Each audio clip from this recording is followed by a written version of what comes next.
இன்னாருன்னு சொன்னால் புரியுமா? அது கொஞ்சி கொஞ்சி பேசுறது கண்ணில் தெரியுமா?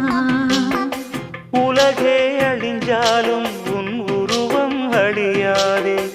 உயிரே பிரிஞ்சாலும் உறவேதும் பிரியாதே. உண்ணாமல் உறங்காமல் உன்னால் தவிக்கும் பொண்ணு மணியின் நெஞ்சுக்குள்ளே இன்னாருன்னு சொன்னால் புரியுமா? அது கொஞ்சி கொஞ்சி